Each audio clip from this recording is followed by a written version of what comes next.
কয়েক দফা বন্যার পর তিস্তার বুকে জেগে ওঠা ধু ধু বালু চরে ভুট্টা সহ নানা ফসল চাষে ব্যস্ত চাষিরা ভালো ফলন পেলে দিন বদলের স্বপ্ন দেখছেন। তবে বীজ ও সারের দাম বেশি হওয়ায় দুশ্চিন্তায় তারা। লক্ষ্যমাত্রা পূরণের আশা কৃষি বিভাগের।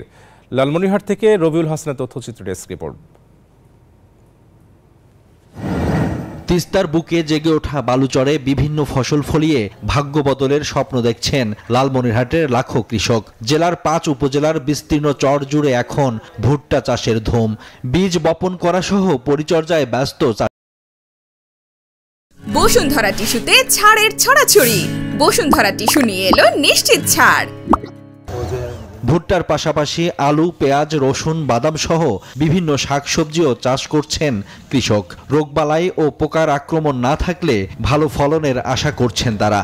ভুট্টা, আলু, পেঁয়াজ, রসুন ভালো আবাদ হয়। জমিতে এই যে তো প্রতি বছরে ভুট্টা লাগাই, আলু লাগাই, মিষ্টি কুমড়া, লাউ।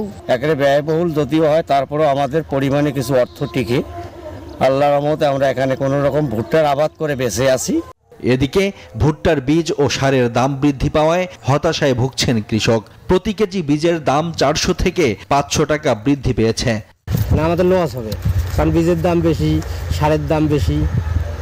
এদিক দিয়ে এভারেজ হিসাব করলে আমাদের আর কি লস হয়। আমরা গতবার লাভবান হয়েছি, কিন্তু এবার আমরা আশা করতেছি যেন অধিক পরিমাণ লাভবান হতে পারি।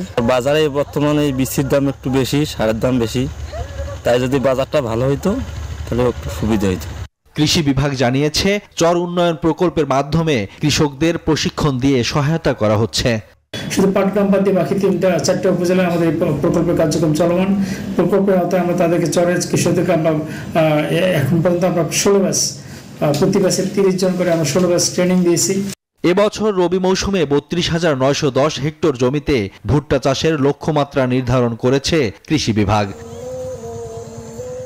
Desk report, news 24।